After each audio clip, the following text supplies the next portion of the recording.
লা ইলাহা ইল্লাল্লাহু মুহাম্মাদুর রাসূলুল্লাহ সাল্লাল্লাহু আলাইহি ওয়াসাল্লাম। লা ইলাহা ইল্লাল্লাহু ওয়াহদাহু লা শারীকা লাহুল মুলকু ওয়া লাহুল হামদু ওয়া হুয়া আলা কুল্লি শাইইন কাদির। أستغفر الله الذي لا إله إلا هو الحي القيوم وأتوب إليه. أستغفر الله أستغفر الله أستغفر الله إن الله غفور رحيم. سبحانك لا علم لنا إلا ما علمتنا إنك أنت العليم الحكيم. ربنا تقبل منا إنك أنت السميع العليم.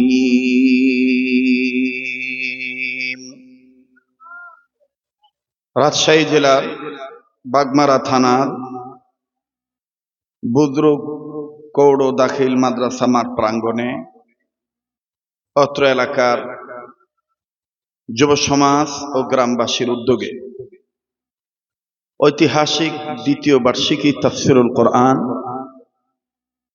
ওয়াজ ও দোয়ার মাহফিলের অত্যন্ত পরম শ্রদ্ধেয় মান্যবর সম্মানিত সভাপতি, পাশাপাশি সহসভাপতি মহোদয়, আজকের মাহফিলের প্রধান অতিথি, আমন্ত্রিত বিশেষ অতিথিবৃন্দ, এলাকার গণ্যমান্য ব্যক্তিবর্গ, আজকের মাহফিলের আমন্ত্রিত ওলামা ইকরাম, আজকের মাহফিলে দূর দূরান্ত থেকে আগত দিনদার, ইমানদার, ইসলাম প্রিয় আমার কলিজার টুকরা, হৃদয়ের স্পন্দন যুবক বন্ধুরা, বাবার বয়সী মুরব্বীরা, পর্দার অন্তরালে পরম শ্রদ্ধেয়া পর্দানিশীন আমার মা ও বোনেরা, স্কুল, কলেজ, ভার্সিটি, মাদ্রাসায় অধ্যয়নরত আগামী প্রজন্মের যিনারা সোনালী সন্তান হওয়ার জন্য প্রয়াস চালিয়ে যাচ্ছেন, আমার সেই কলিজার টুকরা সোনার মানিক ছাত্র সমাজ, যুবক বন্ধুরা, কচিকাচা ছোট ভাইরা, আশিকিন, জাকিরিন, মুহিব্বিন, সালিকিন, মুজাহিদ বাবারা, ভাইরা, মিডিয়াতে যারা ইসলামকে প্রচার প্রসারের জন্য, রেকর্ডের জন্য যারা এসেছেন, আমার মিডিয়ার কর্মীর ভাইরা, আসুন আল্লাহ পাকের দরবারে লাখো কোটি শুকরিয়া আদায় করি। পাশাপাশি পরিবেশ পরিস্থিতি শৃঙ্খলা যুক্ত রাখার জন্য যারা সহযোগিতা করতেছেন, গ্রাম পুলিশ, আনসার, পুলিশ প্রশাসনিক কর্মকর্তাগণ, আমার বাবারা, ভাইরা, আসুন আমরা প্রত্যেকেই আল্লাহ পাকের দরবারে লাখো কোটি শুকরিয়া আদায় করি যে মহান মালিক আমাকে আপনাকে এই গভীর রজনীতে উম্মতের ওলামা ইকরামদের মজমায় বেহেশতের বাগানে আলেমদের মজলিসে নেক কাজে শরীক হওয়ার তৌফিক যে আল্লাহ দান করছেন, সে মালিকের দরবারে জবান খুলে শুকরিয়া আদায় করি, বলি আলহামদুলিল্লাহ। মানুষ যে পরিমাণ হয়েছেন, আওয়াজের দিক দিয়ে সে পরিমাণ স্বতঃস্ফূর্ততার প্রমাণ মিলছে না। একটু আওয়াজ দিয়ে বলেন তো আলহামদুলিল্লাহ। হাদিস শরীফের মধ্যে আছে, রাসূল করিম সাল্লাল্লাহু আলাইহি সাল্লাম বলেছেন, আমার উম্মতের নর নারীগণ যারা হালাল খাদ্য খানা খাওয়ার পরে ইমানের সহিত আল্লাহকে সন্তুষ্ট করার জন্য একবার যদি বলে আলহামদুলিল্লাহ, আল্লাহ তাআলা সাথে সাথে, নবী বলেন, আমার ওই উম্মতের নর নারীদের জীবনের সমস্ত সগীরা গুনাহগুলি আল্লাহ মাফ করে দিবে। বলেন না সুবহানাল্লাহ। এতক্ষণ আপনাদের সামনে আলোচনা বা ইসলামী গজল, আল্লাহর প্রশংসা, নবীর প্রেম, মাতৃত্বের ইজ্জতের পক্ষে গজল গেয়ে শুনেছেন আমার অত্যন্ত মহাব্বতের, শুধু আমার মহাব্বতের না, আমি দেখেছি ছোটবেলায় যখন আমি ছোট ছিলাম তখন আমাদের এই ভারত উপমহাদেশ সহ গোটা বিশ্বের লক্ষ কোটি মানুষের হৃদয়ের স্পন্দন যিনি ছিলেন, কোরআনের পাখি মরহুম মাওলানা দেলোয়ার হোসেন সাইদী রহমতুল্লাহ আলাইহ, তিনি পর্যন্ত এই ছেলেটার কণ্ঠে মুখরিত হয়ে হাদিয়া দিতেন এবং দোয়া করতেন। আমাদের সেই স্নেহের ভাই অ্যাডভোকেট রুকনুজ্জামান, তিনি আপনাদেরকে ইসলামী গজল শুনিয়েছেন। আল্লাহ তার হায়াতের মধ্যে বরকত দান করেন। আজকের মাহফিলে যারা চিফ গেস্ট, অতিথিবৃন্দ, সভাপতি মহোদয়গণ সহ বক্তা শ্রোতা সবাইকে আল্লাহ দু জাহানে কামিয়াবি হাসিল করার তৌফিক দান করেন। আবার বলেন আমিন। ও ভাই, অন্যজনের এই এই এই এতক্ষণ টুপি খুলে বসছিল আর এখন টুপি মাথা দিয়ে উঠছে, মানে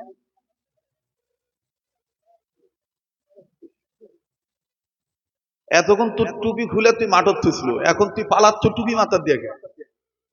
জিঙ্কা শ্রুঙ্কা ভাবে পালা। এগুলা বলে রাজশাহীর ভাষায়, নওগাঁর ভাষায় বলে অস্থাও। কি বলে? আবার বলেন অস্থাও, যেটা আমাদের ঢাকায় বলে বেয়াদব, মানে নিজে খুব পণ্ডিত মনে করে, কথা কয় না। এতক্ষণ যতক্ষণ ছিল টুপি মাথা ছিল না, আমি দেখছি তো। আমি যখন আল্লাহ আল্লাহ জিকির করতেছি, নওগাঁর ভাষাত কয় ওরা তখন কেলাচ্ছে।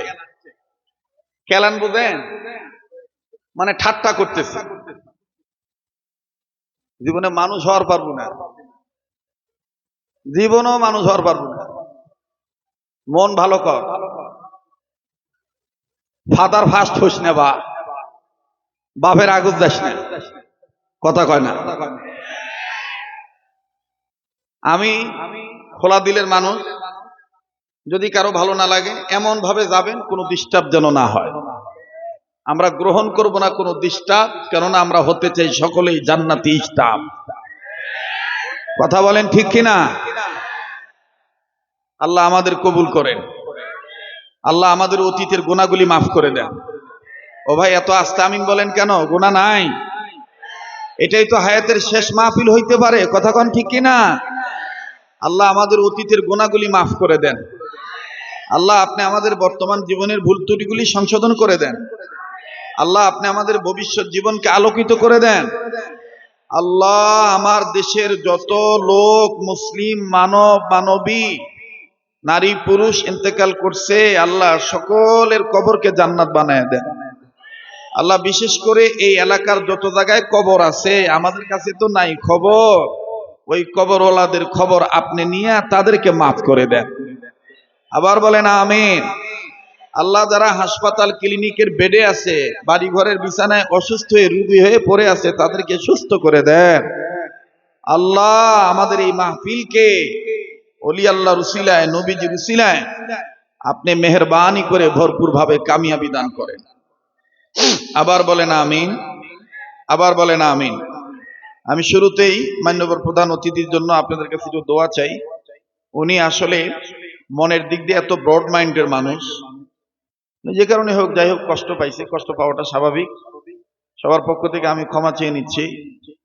তো যাই হোক, উনি ওনার হৃদয়ে একটু এমনি বেদনা। ওনার ছোট ভাই রাশেদুল ইসলাম রিপনকে কে বা কাহারা নির্মম ভাবে হত্যা করেছে। আল্লাহ যেন ওনাকে মাফ করে দেন, জান্নাত দান করেন, বলেন আমিন। আর যারা এই কাজ করেছে তাদের বিচার তো দুনিয়াতেও হবে, আখিরাতেও হবে। আল্লাহ তাদেরকে হেদায়েত দান করেন, আবার বলেন আমিন। তো আমাদের জনাব প্রধান অতিথি রেজাউল করিম টুটুল ভাই, তিনি উক্ত তাফসির মাহফিলে 60,000 টাকা দান করেছেন। আলহামদুলিল্লাহ বলেন। আল্লাহ ওনার এই দানকে কবুল করেন। আল্লাহ ওনার এই দানের খবর মদিনায় পৌঁছায় দেন। আল্লাহ ওনার এই দানের দ্বারা বংশধরের কবর আযাব মাফ করে দেন। আল্লাহ ওনার হায়াতের মধ্যে বরকত দান করেন, এবং উনি যে নিয়ত করেছেন অন্তরে, সেটা মানবতার সেবক হিসাবে আল্লাহ তাআলা ওনাকে সৎ যোগ্য প্রতিনিধি হিসেবে কবুল করেন, আবার বলেন আমিন। আমার বন্ধুগণ, কষ্ট হইল নাকি? কারো জন্য দোয়া করলে কি নিজের লস হয়? কথা কয় না, লস হয়? কিন্তু আমাদের সমাজে এখন হয়েছে কি জানেন, টুপি দেখে কয় ওই আমার দলের লয়, কথা কয় না, চেহারা দেখে কয় ওই আমার দলের লয়। আচ্ছা ভাই, আমরা যে যে দল করি আমাদের প্রথম পরিচয় হলো আমরা মুসলমান, এবং আমরা মুসলমান হয়েই কবরে যেতে চাই, ঠিক কিনা? আমার অ্যাডভোকেট রুকনুজ্জামান তো ইসলামিক গজল কইছে, আমার তো আর শিল্পী না, আমি জোড়াতালি দিয়া ভাঙ্গা চূড়া গলা নিয়ে যা কবারকে, তবে আমি আবার নিজে লিখি নিজে সুর দিই। ঠিক আছে জি। তো ভাইয়া যেটা বলতেছিলাম, আমরা মুসলমান না হয়ে মৃত্যুবরণ করব না, এই অর্ডারটা কার? এই অর্ডারটা কার? আল্লাহর নামটা এত আসতে নেই, জোরে বলেন কার? মুমিনগণের সামনে কোরআন তেলাওয়াত করলে, এখন কিন্তু কোরআন তেলাওয়াতই হইতেছে, কথা কোন ঠিক কিনা? মুমিনগণের সামনে কোরআন তেলাওয়াত করলে মুমিনগণের ঈমান বাড়ে না কমে? এ কথা কার?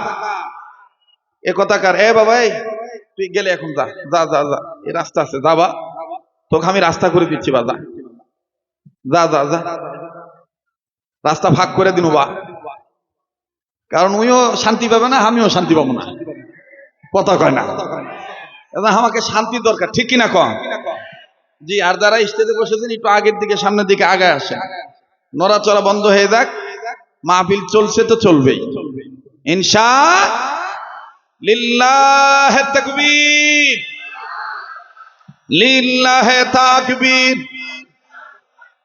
কোরআন হাদিস যেখানে, তো যেই কথাটা বলতেছিলাম, মুমিনগণের সামনে কোরআন তেলাওয়াত করলে মুমিনগণের ঈমান বাড়ে, আল্লাহর ভয়ে তাদের দিল নড়ে ওঠে, এ কথা কার?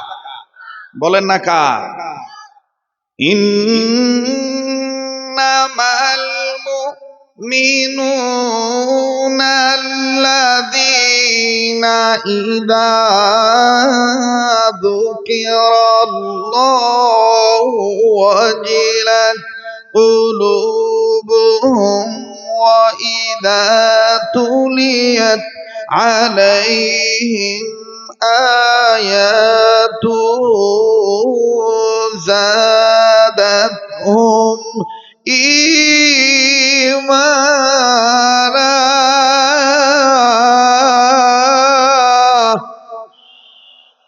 এ কথা কার? আল্লাহ বলেন, ওগো নবী, মুমিনগণের সামনে যখন কোরআন তেলাওয়াত করা হয় মুমিনগণের দিল আমি আল্লাহর ভয়ে নড়ে ওঠে, তাদের কাছে থেকে ঈমান বেড়ে যায়। এখন বলেন, যাদের অন্তর আল্লাহর ভয়ে নড়ে ওঠে তাদের জবান দিয়া আল্লাহু আকবার আসতে হয় না জোরে হয়? একটু জোরে কোন, আসতে হয় না জোরে হয়? আমার বন্ধুগণ যারা কথা বলবে না, মনে করবেন অর্চে তোর বাপই ভালো ছিল, কবেন হুজুর অর্চে তোর বাপ ভালো ছিল, এটার ব্যাখ্যা কি? এটার ব্যাখ্যা হলো, এক লোক খুব চুরি করতো, তো মরার আগে ছেলেগুলো বলতেছে, আব্বা তুমি কি কাজ করো, এলাকার কোনো মানুষ তোমাকে ভালো কয় না। কবে আবার টেনশন করিস না, মরার আগে তোরকে এমন একটা বিদ্যা শিখে দিয়ে যাবো, সারা জীবন তোকে ভালো করবে না, তোর বাপে ভালো করবে। ওটা কি বিদ্যা? তো মরার আগে বলতেছে, আমি তো চুরি করতাম সাধারণ চোর, গোয়াল ঘর থেকে গরু নিয়ে আসতাম, কিন্তু কোনোদিন গোয়াল ঘরে আগুন লাগাইনি, ডাকাতি করছি, মানুষ খুন করিনি, তোরা এই চুরিটাই করবো, কিন্তু গোয়াল ঘর থেকে গরু নিয়ে আসবো আর গোয়াল ঘরে কেরোসিন তেল ঢেলা দিয়ে আগুন লাগিয়ে দিয়ে পুরো শেষ করে দিবি। আর ডাকাতি করার সময় নারী পাস পুরুষ পাস খুন করবো, তাহলে দেখিস তোর বাপে কেমন কয়। এখন 2-1 মাস, বাপ মরার পরে 2-1 মাস এই কামই করছে ছোলগুলা। আমি তো ঢাকার মানুষ, আমার জন্ম ঢাকায়, কিন্তু আমি যে অঞ্চলে আছি সেই অঞ্চলের আঞ্চলিকতাটা আমি মনে করেন যে একবারে খুব তাড়াতাড়ি কব্জ করতে পারি, কথা বুঝতে পারছেন? তার একটা কারণও আছে, উত্তরবঙ্গ হলো আমার মায়ের দেশ, এই দেশটা হলো আমার মায়ের জন্মস্থান এলাকা।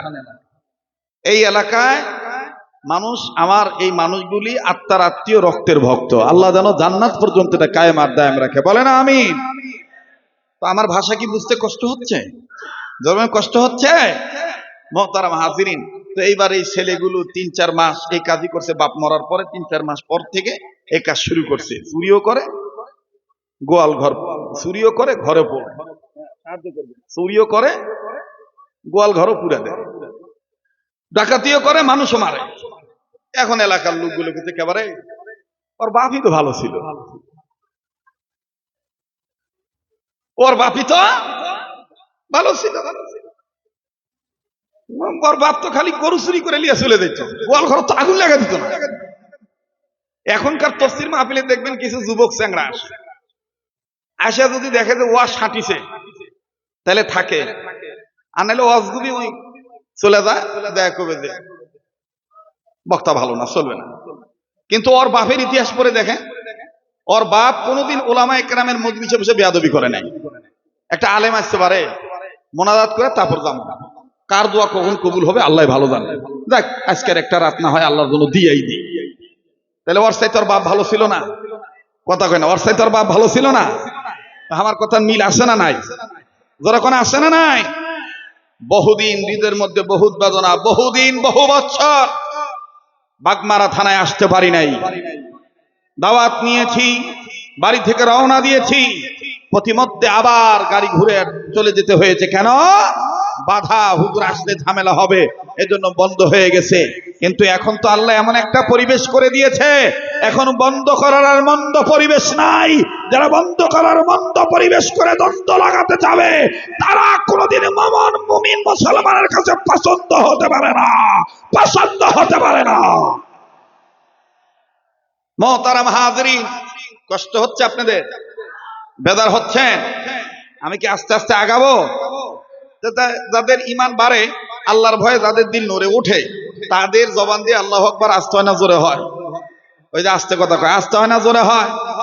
তো সামনের বাইরে চুপ থাকেন তো, পিছনের বাইরে একটু জোরে কোন তো আল্লাহু আকবার। আর একবার কোন আল্লাহু আকবার। এবার পিছনের বাইরে চুপ থাকেন, সামনের বাইরে বলেন তো আল্লাহু আকবার। মানে আপনাদের আওয়াজে যেন বোঝা যায় কিসের রাত 12টার কাছাকাছি, কেবল রাত শুরু হলো। মুমিন তো, মুমিনের ইমান সব সময় ইমানের বারুদ খালি জ্বলতেই থাকে। আর যে দেখবেন মুনাফিক, ওর কখনো ইমান জ্বলে, ইমান আবার নিবে, ঠিক কিনা?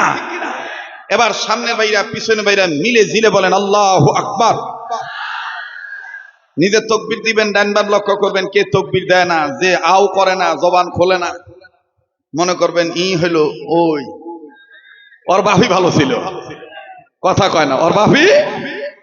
লিল্লাহে তাকবীর। মোহতারাম হাজিরিন, আল্লাহু আকবার কি জামাত ইসলামের স্লোগান? কথা কয় না। সরমনায় পীরের স্লোগান, হুজুরদের স্লোগান না। আল্লাহু আকবার বলতে হবে, এটা নির্দেশ আল্লাহ। যখন কার ইয়া আইয়ুহাল মুদাথথির কুম ফাআনযির ওয়া রাব্বাকা ফাকাব্বির। ইয়া আইয়ুহাল মুদাথথির কুম ফাআনযির ওয়া রাব্বাকা ফাকাব্বির। আল্লাহ আল্লাহ বলতে বলতে, নবীর প্রেমে চলতে চলতে, মডন যেন হয় আমাদের, মডন যেন হয় সবাই, আমাদের মডন যেন হয় আমাদের। দেখেন তো ইসলামী আন্দোলনের পক্ষে কে কে নাই, আওয়াজ দিয়ে। আমাদের মডন যেন হয় আমাদের। আল্লাহ আল্লাহ বলতে বলতে, নবীর প্রেমে চলতে চলতে, আল্লাহ আল্লাহ বলতে বলতে, নবীর প্রেমে চলতে চলতে সবাই, আল্লাহ আল্লাহ বলতে বলতে, নবীর প্রেমে চলতে, মডন যেন হয় আমাদের। মাশাআল্লাহ, আমাদের মডন যেন হয় আমাদের। দিনের পথে চলতে গিয়ে মুমিন,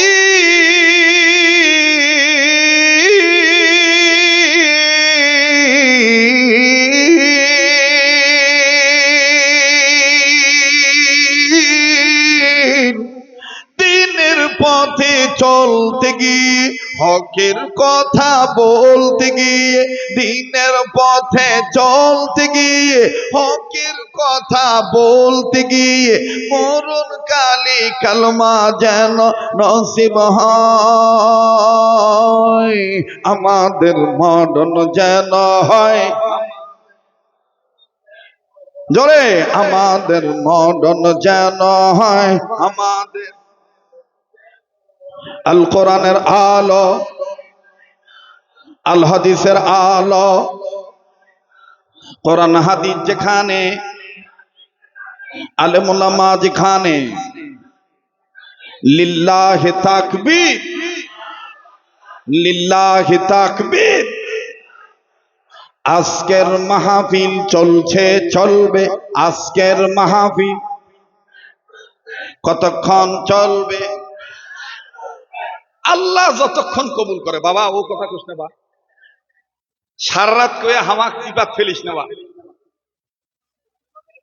আল্লাহ যতক্ষণ কবুল করে, ইনশা ইনশা। আমাদের কথা আমরা বলেই যাব, আমাদের আন্দোলন আমরা চালিয়েই যাব, আমাদের কথা আমরা বলেই যাব। ওই যে কাজী নজরুল ইসলাম বলেছিল, আমার গান আমি গেয়ে যাব, আমারই গান আমি গেয়ে যাব, তোমার গান তুমি গেয়েই যাবে। যে শোনার শুনিবে, যে না শোনার না শুনিবে, তোমারই গান তুমি গেয়েই যাবে। আমি শিল্পী না বাবা, আমি ওরকম পারবো না। কবুলের মালিক কে? তো ঈমান যদি বেড়ে থাকে, আবার কোন আল্লাহু আকবার। পবিত্র কোরআনুল কারীমের সূরাতুল ফাতিহা থেকে দুখানা আয়াত তেলাওয়াত করেছি। আল্লাহ পাক বলেন, আমি তোমাদেরকে নির্দেশ দিচ্ছি, তোমাদেরকে শিক্ষা দিলাম, তোমরা সকল ক্ষেত্রে আমার গোলামি করো, আর প্রতিটি ক্ষেত্রে আপদে বিপদে আমার কাছে সাহায্য চাও। বলেন আমরা গোলামি করি কার? আবার বলেন কার? সাহায্য চাই কার? ইয়্যাকা না'বুদু ওয়া ইয়্যাকা নাস্তাঈন। পড়েন, ইয়্যাকা না'বুদু ওয়া ইয়্যাকা। সবাই এটা যেন কোরআনের দার্স হয়, দার্সুল কোরআন। ইয়্যাকা না'বুদু ওয়া ইয়্যাকা। আরেকবার, ইয়্যাকা না'বুদু ওয়া ইয়্যাকা। গোলামি করি কার? সাহায্য চাই কার? পৃথিবীর সব মানুষকে গোলামি করার জন্য বানাইছেন কে? আমার আল্লাহ বলেন, বান্দা আমার শোনো, ইয়া আইয়ুহান নাস উবুদু রাব্বাকুমুল্লাযী খালাকাকুম ওয়াল্লাযীনা মিন ক্বাবলিকুম লাআল্লাকুম তাত্তাকুন।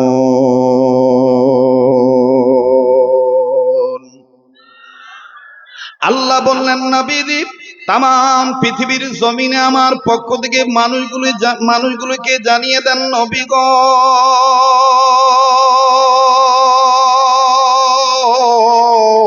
এই পৃথিবীর মানুষগুলোকে আমি আল্লাহ রব্বুল আমিন মানুষ হিসাবে দুনিয়াতে প্রেরণ করেছি। আমি দুনিয়াতে তাদেরকে সৃজন করেছি, সৃষ্টি করেছি। নবীজি খামাখা বানাই নেই, এমনিতে বানাই নেই। এই মানুষগুলিদেরকে আমি আল্লাহ রব্বুল আমিন সৃষ্টি করেছি আমার গোলামি করার জন্য, আমার ইবাদত করার জন্য। ও আমার বাগমারার বাইরা, রাজশাহী জেলার বাপ বাইরা, গভীর মনোযোগী হয়ে শোনা চাই। কোন কোরআনুল কারীমের মাধ্যমে আল্লাহ বিশ্ব মানবতাকে গোলামি করার জন্য বললেন? আল্লাহ পাক ডাক দিয়ে বললেন, নবীজি তামাম পৃথিবীর মানুষগুলোকে আমার পক্ষ থেকে জানিয়ে দেন, সর্বাধিকভাবে আমি আল্লাহ তাআলা দেখতহীন কণ্ঠে ঘোষণা জানিয়ে দিলাম, আমি আল্লাহ ঘোষণা করে দিলাম, হে মানব জাতি, আমি রব তোমাদের জন্য আমি আল্লাহ দুইটা নিয়ামত দুনিয়ার জমিনে পাঠিয়ে দিলাম। আল্লাহ বলেন, ইয়া আইয়ুহান নাসু ক্বাদ জাআকুম বুরহানুম মির রাব্বিকুম ওয়া আনজালনা ইলাইকুম নূরাম মুবিনা। আওয়াজ দিয়া বলেন না আল্লাহু আকবার। আবার বলেন না আল্লাহু আকবার। আরে বাবাজি, কেউ যদি চলে যায় চলে যেতে দিবেন, কারো যাওয়া দেখে কেউ যাবেন না, নিজের চিন্তা নিজে করবেন বন্ধু। অনেক দিন বাস্তব সম্মুখ পানে বাজানরে সরাসরি এই কণ্ঠ আপনারা শুনতে পারেন নাই, শুধুমাত্র ক্যাসেটের দ্বারাই শুনেছেন। আল্লাহ তাআলা যেহেতু আবার পরিবেশ দিয়েছেন, আবারও উর্বর জমিনে কোরআনের তাফসীর মাহফিল করার সুযোগ এসেছে। কথা বলেন ঠিক না বেঠিক? তাই বলবো বাজান রে, কারো যাওয়া দেখে কেউ যাবেন না, খবরদার কোনো দিকে মন দিবেন না। কোরআনুল কারীমের কথাগুলি দিলের কান লাগায় শুনবেন। আল্লাহ পাক ডাক দিয়ে বললেন, নবীজি আমি আল্লাহ রব্বুল আমিন জানায় দিলাম, যারা মনোযোগ সহকারে কোরআন শুনবে, যারা মনোযোগ সহকারে কোরআন শুনবে এবং এই কোরআনের আন্দোলনকে মানবে, এই কোরআনুল কারীমকে মেনে নেবে, আগা নবীজি আমি আল্লাহ রব্বুল আলামিন তাদেরকে রহমতের কুলে তুলে নেব, জান্নাতে যাওয়ার সোজা রাস্তা দেখা দিব। আল্লাহ বলেন হাদাহুমুল্লাহ, রব কোরআন কারীমের মাধ্যমে জানায় দিলেন, আল্লাযীনা ইয়াসতামিউনাল কাওলা ফায়াত্তাবিউনা আহসানাহু উলাইকাল্লাযীনা হাদাহুমুল্লাহ।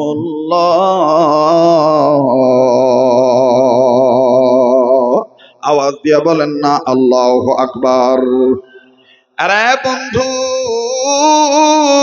কোন কোরআনুল কারীম মনোযোগ সহকারে শুনলে এবং মানার মতন মেনে নিলে বাবাজি রব্বে কাবা জান্নাতে যাওয়ার সোজা রাস্তা দেখা দিবেন, হেদায়েতের সার্টিফিকেট আল্লাহ দান করে দিবেন।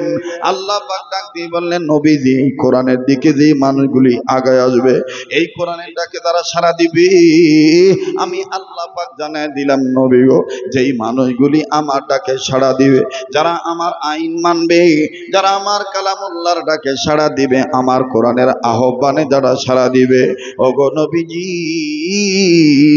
আমি আল্লাহ তাদের দুইটা জিনিস পুরস্কার দেব। আল্লাহ বলেন, ওয়াল্লাহু ইয়াদউ ইলাল জান্নাতি ওয়াল মাগফিরাতি বিইذনিহি ওয়া ইউবাইয়িনু আয়াতিহি লিন্নাসি লাআল্লাহুম ইয়াতাযাক্কারুন। আল্লাহ বললেন, নবীজি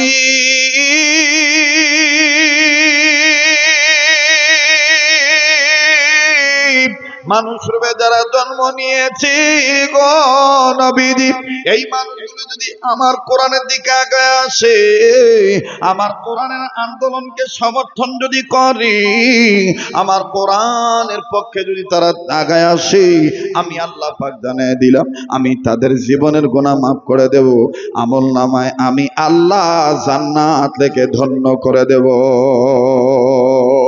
আমাদের মরণ যেন হয়, আমাদের কোরআনের পক্ষে যারা জবান খুলে বলেন, আমাদের মরণ যেন হয়, আমাদের মাইকলা ভাই মাইকের বেসটা একটু কমায় দেন ভাইজান, স্বাভাবিক, হ্যাঁ বাসটা একটু কমায় দেন, স্বাভাবিক আমার কণ্ঠ যেরকম আছে ওরকম দেন। আমাদের মরণ যেন হয়, আমাদের, আমার ভাইরা আমার বন্ধুগণ বলেন তো দেখি, আবার আমরা গোলামি করি কার? আর একবার বলেন, গোলামি করি কার? এ বন্ধু, আল্লাহ পাকের গোলামি কাকে বলে? উম্মতের উলামায়ে কেরামগণ এই জায়গায় বসা আছেন, বাবা যে তাফসীর পড়েছেন, দাওরা হাদিস পাশ করেন আর কামিল ক্লাস পাশ করেন না কেন, সকল উম্মতের আলেমদের শরণাপন্ন হয়ে দেখবেন, আমার বন্ধুগণ প্রতিটি আলেম একমত হয়ে বলবেন, আল্লাহ পাকের ইবাদত করা ওইটাকে ইবাদত করা বলে, গোলামি করা ওই কাজকে গোলামি করা বলে। যেই বান্দা আল্লাহর হুকুম মতে, নবীর তরিকা মতে, আল্লাহর আইন অনুযায়ী, কোরআনের বিধান অনুযায়ী এবং রসুলের সুন্নাহ মোতাবেক মুসলমান যতটা কাজ করবে, প্রত্যেকটা কাজই হবে ইবাদত। কথা বলেন ঠিক না বেঠিক? মুসলমান যদি সালাত কায়েম করে আমার বন্ধুগণ সেটাও হবে ইবাদত। আরে বাবাজি, বারবার বলি রে বন্ধু, কারো যাওয়া দেখে কেউ যাবেন না, তবে একটা কথা মনে রাখবেন, শেষ ভালো সব ভালো তার। বলছেন নবী সরোয়ার, সবার ভাগ্যে মোনাজাত জুটবে না। গর্ব করে বলতেছি না, দোয়া নেওয়ার জন্য বলছি বাবা। এই পাগলের সাথে মোনাজাত করলে আপনি ঠকবেন না। এই পাগলের সাথে দু হাত তুলে আল্লাহর কাছে কান্নাকাটি করলে ঠকবেন না। এই পাগলের চেহারার দিকে তাকাইলেও বাজান আপনার লস হবে না। কেননা আল্লাহ রাব্বুল আমিন মায়ের দোয়ার বরকতে, আপনাদের দোয়ার বরকতে আল্লাহ দয়া করে আমার বন্ধুগণ এক বছরের মধ্যে প্রতি বছর বারবার মক্কা মদিনায় নিয়ে যায়। আল্লাহ পাক তার এই গোলামকে এই হাতটা দিয়ে বারবার কাবা ধরায়। আরে বন্ধু, এই হাতটা আল্লাহ ওয়ালাদের হাতের সাথে লাগানো। তাই বলছি বাদান, ইবাদত কাকে বলি, আর ইবাদত কোন পথ পদ্ধতিতে করলে, কোন পথ পন্থায় করলে আল্লাহর সাহায্য আমি আপনি পাবো। আমি আপনি বাদান এখন গরিব আছি, আমার কঠিন রোগ দূর হয় না, আমার ব্যবসা বাণিজ্যে বরকত হয় না, আমার চেহারা সুন্দর হয় না, আমার সংসারে শান্তি আসে না, আমার বন্ধুগণ আমার আয় রোজগারে বরকত হয় না। বাদান রে, হয়তো বা তোমার কাজের মধ্যে আল্লাহর হুকুম নাই, নবীর তরিকা নাই। মুসলমান ভাইরা আমার বন্ধুগণ, সালাত কায়েম করা যেমন ইবাদত, রব ঘোষণা করে দিয়েছে, বান্দা আমার শোনো, তোমরা যদি তোমাদের খাদ্যের অভাব দূর করতে চাও, তোমরা যদি আমার পক্ষ থেকে নিরাপত্তার চাদর পেতে চাও, আমি আল্লাহ রব্বুল আমিন জানিয়ে দিলাম, তোমরা রীতিমতো আমার ঘরের ইবাদত করো, আমার ঘরে যে ইবাদত করো, তাইলে আমি আল্লাহ তোমাদের খাদ্যের অভাব দূর করে দেব। পেটে ক্ষুধা লাগলে আমি আল্লাহ খাদ্য দিয়ে দেব, খাদ্য দান করব। আর ভয় পাইলে নিরাপত্তার চাদর আমি আল্লাহ দিয়ে দেব। আল্লাহ বলেন, ফালিয়াবুদু রব্ব হাযাল বাইত আল্লাযী আত'আমাহুম মিন জু'ইন ওয়া আমানাহুম মিন খাউফ। ইয়্যাকা না'বুদু ওয়া ইয়্যাকা নাস্তাইন। পড়েন, ইয়্যাকা না'বুদু ওয়া ইয়্যাকা। এরপরের আয়াত হলো ইহদিনাস সিরাতাল মুস্তাকিম। আল্লাহর কাছে আমি আপনি প্রতিদিন আমার ভাইরা সর্বাধিক ভাবে নামাজ দ্বারা 5 ওয়াক্ত আদায় করি। বাজান রে, হিসাব করে দেখবেন, একবার নয়, দুইবার নয়, 48 বার আল্লাহর কাছে বলি ইহদিনাস সিরাতাল মুস্তাকিম। আল্লাহ তোমার কাছে সিরাতুল মুস্তাকিম চাই। আল্লাহ পাক সূরা ইয়াসিনের আয়াত দ্বারা জানিয়ে দিলেন, আমার কাছে সিরাতুল মুস্তাকিম চাও, আমি আল্লাহ পাক তোমাদের জানিয়ে দিলাম সিরাতুল মুস্তাকিম ওই পথে। কোন পথ? ওয়া আনিবুদুনি। পড়েন না, ওয়া আনিবুদুনি হাযা সিরাতুম মুস্তাকিম।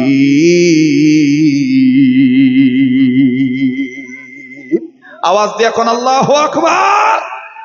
আল্লাহ বলেন সিরাতুল মুস্তাকিম, রামের পথে নাই, বামের পথে নাই, চ্যাটার্জির পথে নাই, মুখার্জির পথে নাই, মানুষের তৈরি করা আইনের পথে নাই।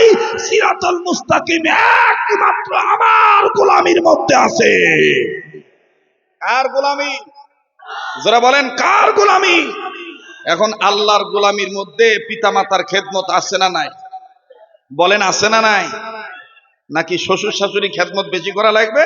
মা বাপকে খালি কোনো মতো, অসুখ হলে মারে বাবরে, আর শ্বশুরে দেখলে আব্বা, শাশুড়ি দেখলে আম্মা।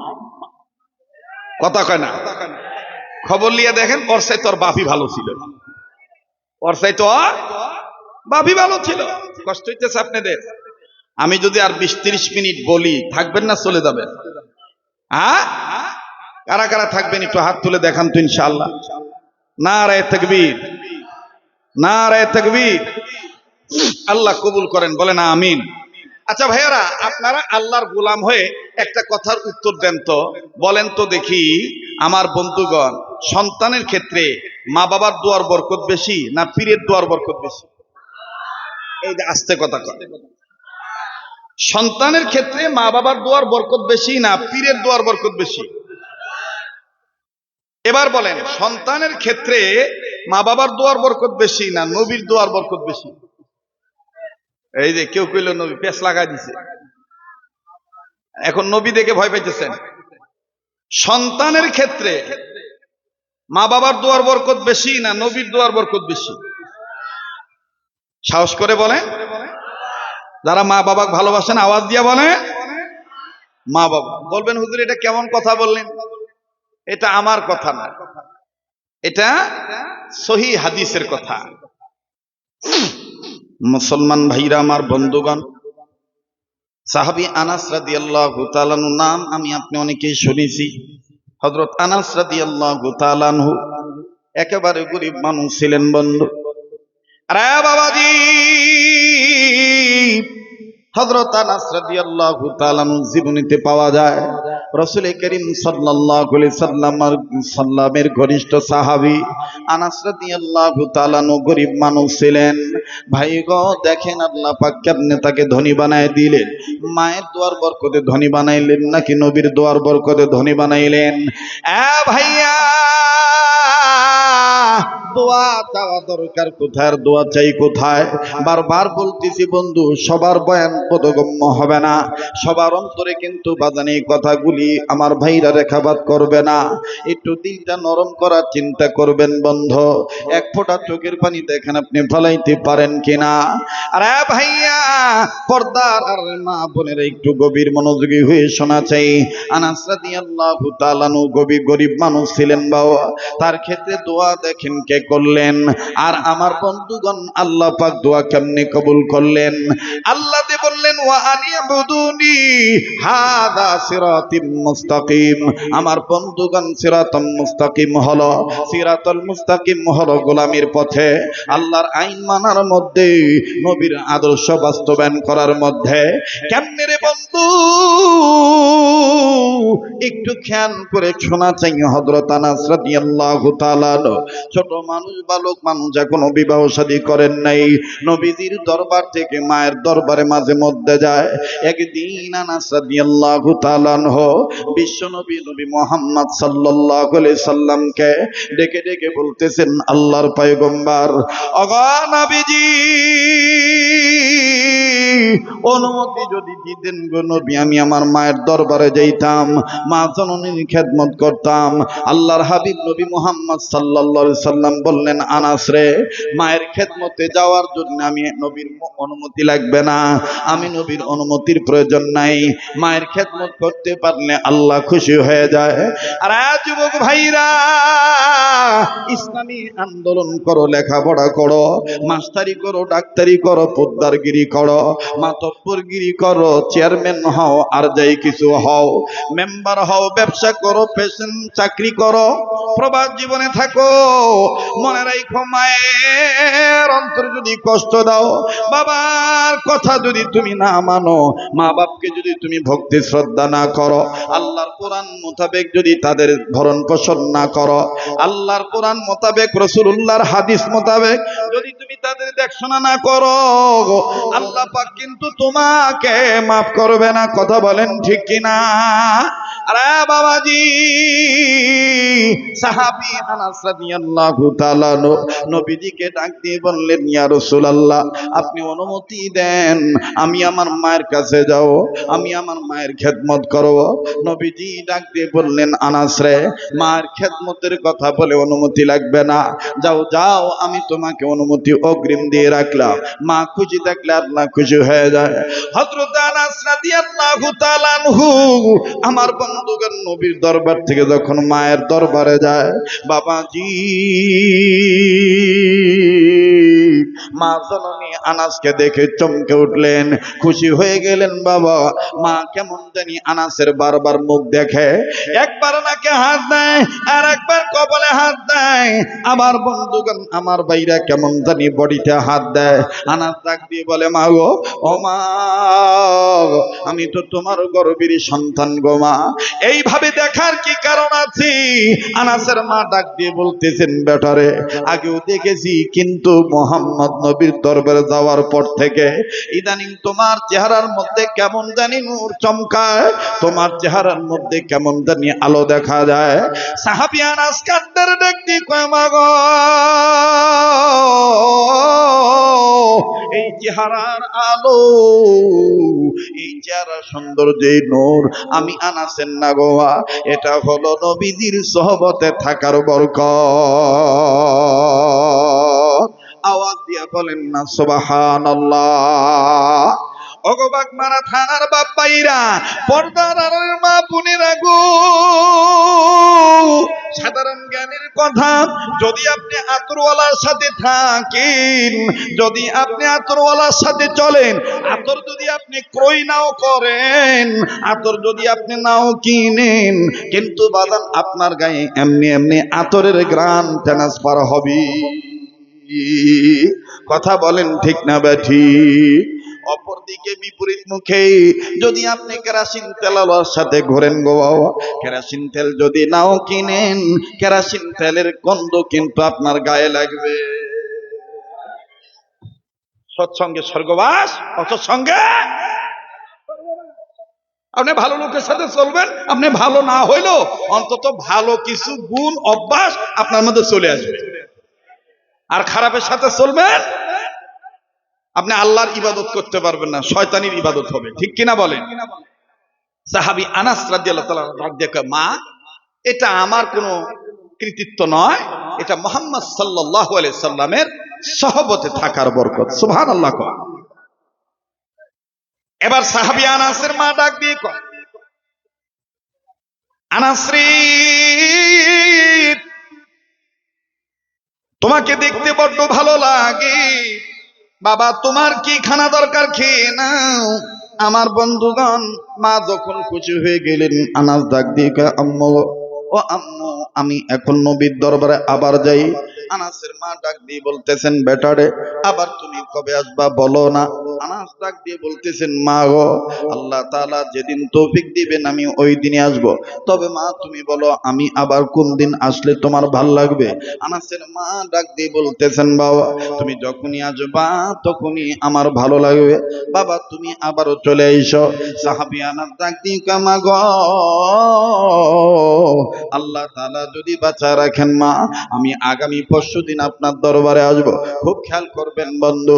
এবার সাহাবী আনাস রাদিয়াল্লাহু তাআলা আনহু মাকে খুশি রাখিয়া যখন নবীর দরবারে গেলে, নবীর দরবার থেকে একদিন পরে যখন আবার 2 দিন পরে যখন মায়ের কাছে আসলেন, পরশুদিন তার মানে একদিন পরে যখন মায়ের দরবারে আসে, আরে ভাইয়া, দিন মোতাবেক সময় মোতাবেক সাহাবী আনাসের মা বেটার অপেক্ষায় আছে, বেটা মারা যাবে, বেটাকে আমি দেখব বাবাজি। কিন্তু কিতাবের লেখক লিখে, কিতাবের মুসান্নিফগণ আমার বন্ধুগণ লেখেন, সাহাবী আনাসের মা ওই দিন নজর করে দেখে বেটা আনাসের চোখের নিচে কেমন জানি কালো দাগ পড়ে গেছে। সাহাবী আনাস কেমন জানি পেট ধরে ধরে হাঁটে, বুঝা মানুষের মতন হাঁটি। আনাসের মা আল্লাহকে ডাক দিয়ে কয়, আল্লাহ আমার বেটার কি হইল, আমার সন্তান কেন এরকম করে হাঁটতেছে, আল্লাহ আমার বেটার না জানি কোন সমস্যা হয়েছে, আমি জিজ্ঞাসা করবো কাছে পাইলে, দেখি তো আমার বেটা কাছে আসুক। মনে রাখো যুবক বন্ধু, বনে থাকে বনবাদুরি, বাচ্চা ঝোলে তার বুকে, তবু মায়ে বাচ্চা বলে না, পড়লে হাজারো দুঃখে। বিদেশে যদি কারো সন্তান মারা যায়, পশু পক্ষী না জানিতে জানে তাহার মা। কথা বলেন ঠিক না বেঠিক? আরে বাবাজি, বেটা বেটির অশান্তি হইলে, বেটা বেটি যদি আমেরিকাতেও থাকি, সন্তান আদিগণ যদি দূরেও থাকি, সন্তানদের বিপদের খবর আল্লাহ পাকের পরপরই জেনে যায় মা আর বাবা। অবাজান লম্বা করার কোনো সুযোগ নেই।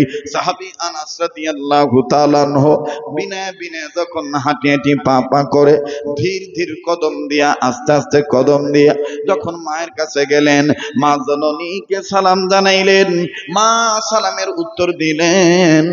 এবার সাহাবী আনাসের মা ডাক দিয়ে কয়, বেটারে তোমার চোখের নিচের কোন কালো দাগ কেন দেখা যায়, আর তোমার মুখটা এত কেন শুকনা? বাবা তুমি কেন বারবার পেট ধরে হাঁটো? ও বাবা তোমার কি কোনো সমস্যা হয়েছে নাকি? বাবা তুমি কি কিছু খাও নাই? সাহাবী আনাস ডাক দিয়ে বললেন, আল্লাহ,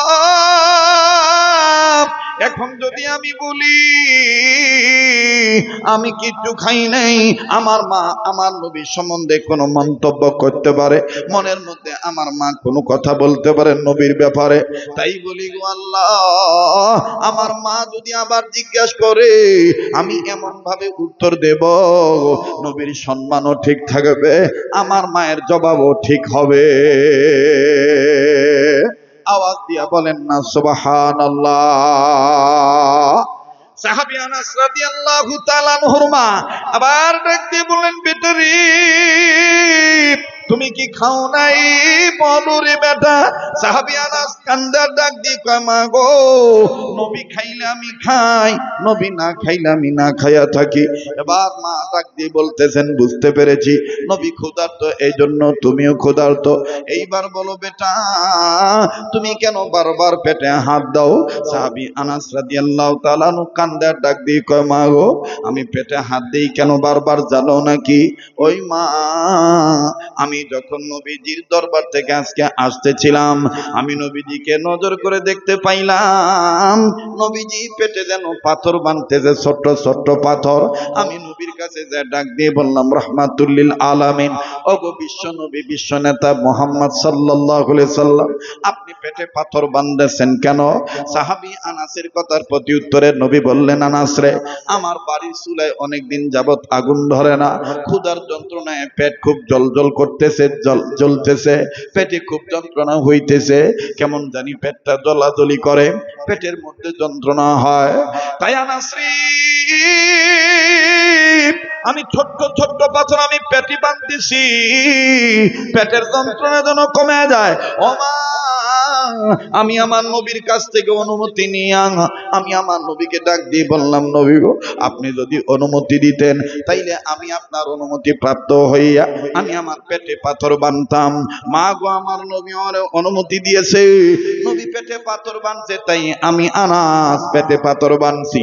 এবার সাহাবী আনাসের মা ডাক দিয়ে কয়, আল্লাহ গো, তুমি বলেছো ফালা ওয়া রাব্বিকা লা ইউমিনুনা হাত্তা ইউহাক্কিমুকা ফীমা শাজারা বাইনাহুম।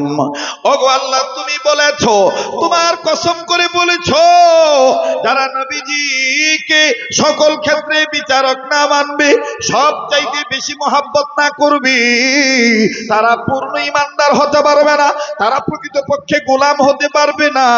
আল্লাহ, তোমার দরবার আমি বলতেছি, আমি গরিব মানুষ, আমার ঘরে যা আছে তাই দিয়ে আমি আমার নবীজিকে খানা খাওয়াবো।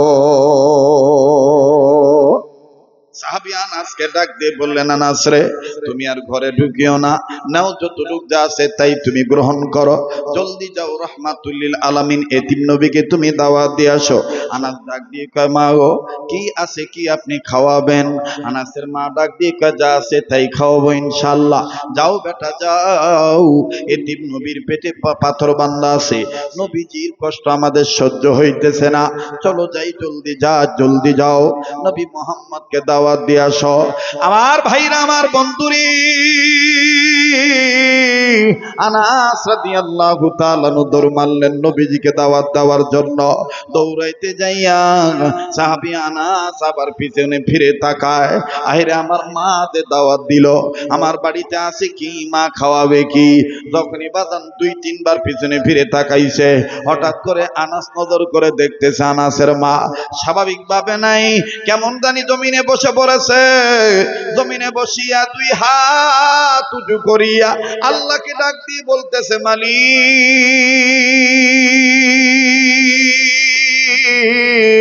আমার আল্লাহ, একটা ডাক্তার না, বলেন না আল্লাহ, ডাক দিয়ে বলতেছেন, আল্লাহ, আমি আনাসের মা কয় কারণে নবীকে দাওয়াত দিয়েছি এটা কেউ জানে না, একমাত্র জানো তুমি, শায়ে রব্বানা। আওয়াজ দিয়া বলেন না সুবহানাল্লাহ।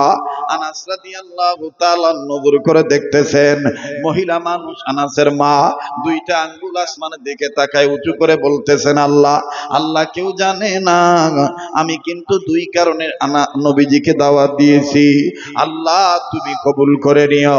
হযরতে আনাস ডাক দিয়ে বললেন, আল্লাহ গো, আমার মা তোমার সাথে কথা বলে, তাও আবার দুই আঙ্গুল উন্মোচন করে দুইটা আঙ্গুল দেখায় বলতেছে, আল্লাহ গো, পৃথিবীর কেউ জানে না, তুমি জানো গো আল্লাহ, আমি দুটি কারণে নবী মুহাম্মদকে দাওয়াত দিয়েছি।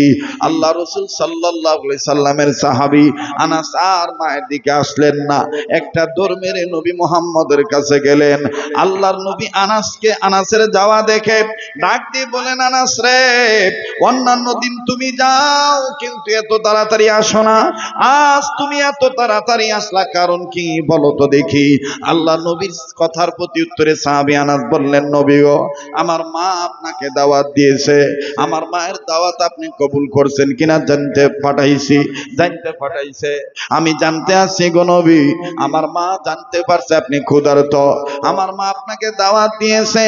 নবী আমার ডাক দিয়ে বলেন, আনাস রে, তোমার মাকে তুমি বলে দিও আমি নবী মুহাম্মদ দাওয়াত কবুল করেছি, তবে শর্ত হলো একটা, আমি তোমার বাড়িতে যখন তখন যাইতে পারবো না। তোমার মাকে বলে দিও আমি দাওয়াত কবুল করেছি, তবে শর্ত হলো যেদিন রাত্রে পূর্ণিমার চাঁদ উঠবে ওই দিন আমি তোমাদের বাড়িতে যাব।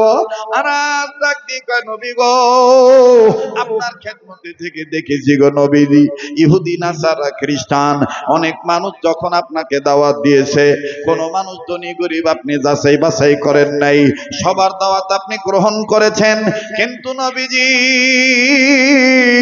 আমি আপনার একজন পার্সোনাল খাদেম, আমার মা আপনাকে দাওয়াত দিয়েছে, আপনি দাওয়াত কবুল করলেন ঠিকই, শর্ত আবার লাগায় দিলেন, ওই এমনি সময় যাবেন না, সেই দিন রাত্রে যাবেন না গো নবীজি, পূর্ণিমার চাঁদ যে রজনীতে উঠবে ওই রজনীতে আপনি যাবেন আমাদের বাড়িতে। বুঝলাম না গো নবীজি।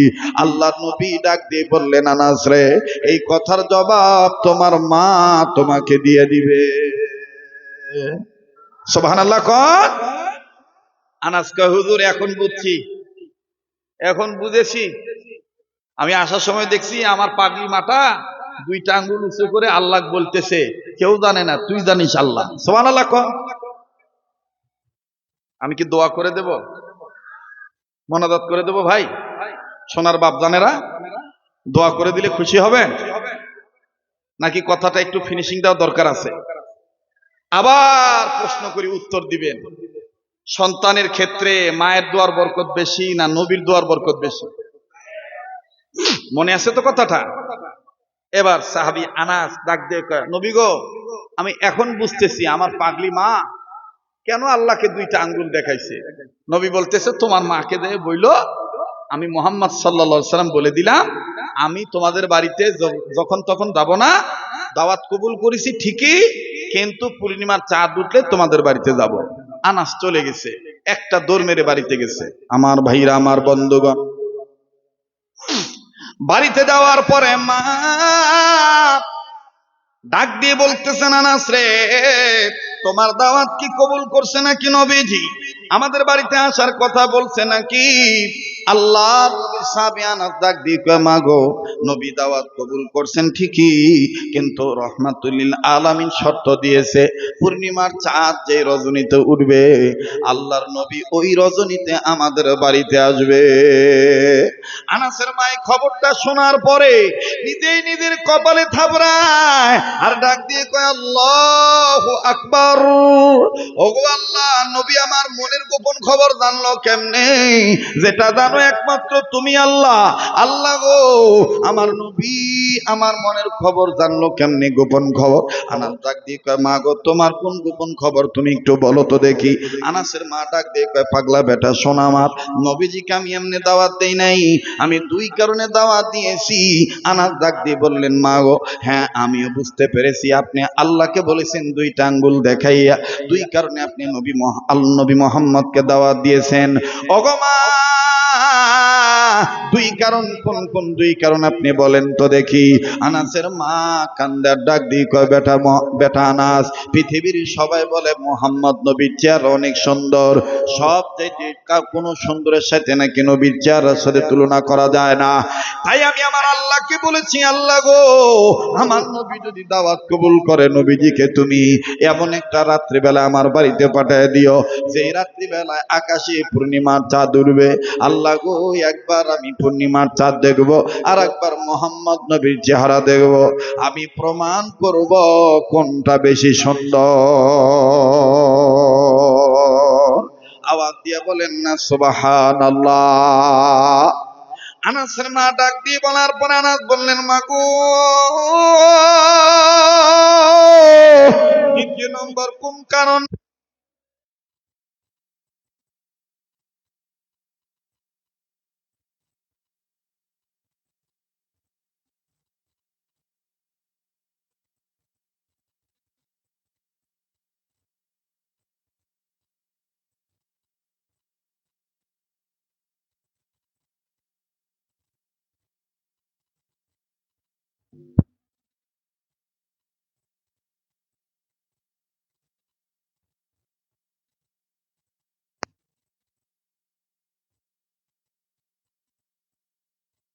অনেক মাইকলা কাকা, হুজুর আপনি এটা গলা না আর কিছু?